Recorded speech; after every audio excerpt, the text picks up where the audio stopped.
बाबूजी, ए बाबूजी, जा रही हो ससुराल, पैसा उसा दो।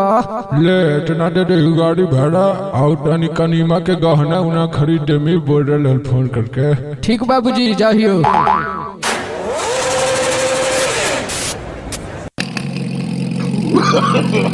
No, no, no, no.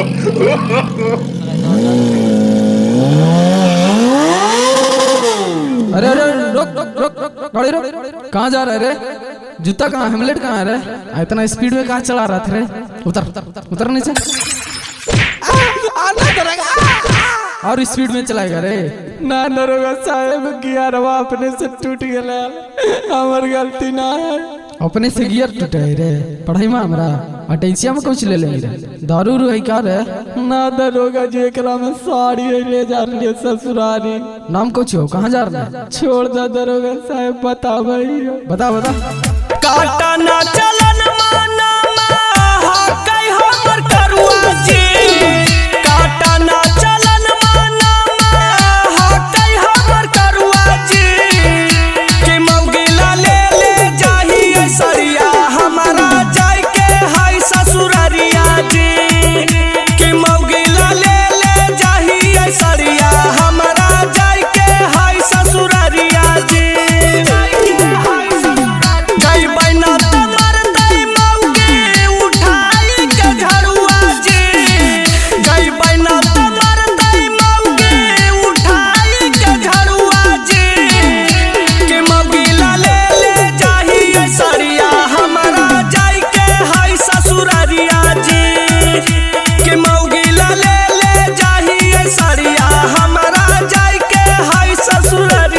जी। अच्छा छोड़, हटा, चलान भरा जो।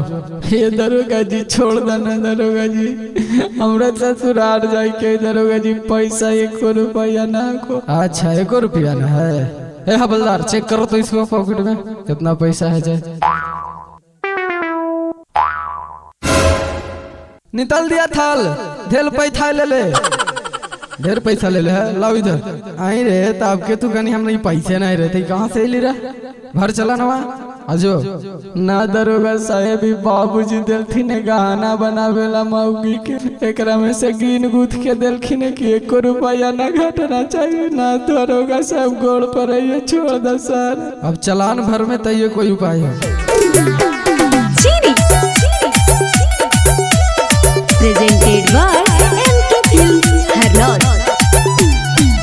बाबूजी दलखिन पैसा बेच के धनमा जी, बाबूजी दलखिन पैसा बेच के धनमा जी, कि मौगी के बनबेला है गहनमा नाही काटा तू चालनमा जी, कि मौगी के बनबेला है गहनमा नाही काटा तू चालनमा जी।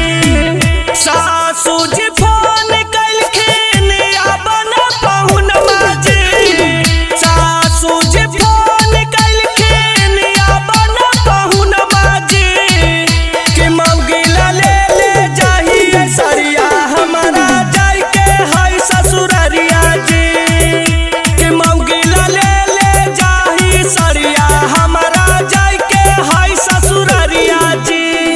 छोड़ देना दरोगा साहब। गाँव में मोहल्ला सब जानी गेलोगे, स्कूल में बोला के मौसा टरवा लेलकोगे।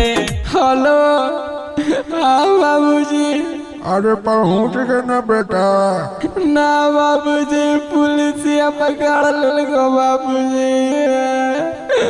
पुलिस पकड़ लड़का व सरू की जाही मुखिया जी भी जो। ठीक बाबूजी, फोनवा करवाइया।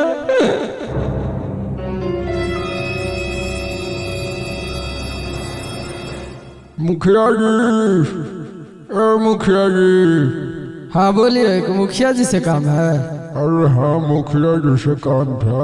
अच्छा ठीक है, आइए आइए, अंदर है। डीजे कुंदराज,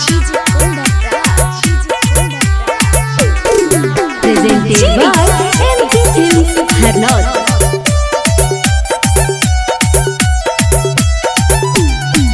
कि हम बताइया उधानी दिलवा के बतिया गे, कि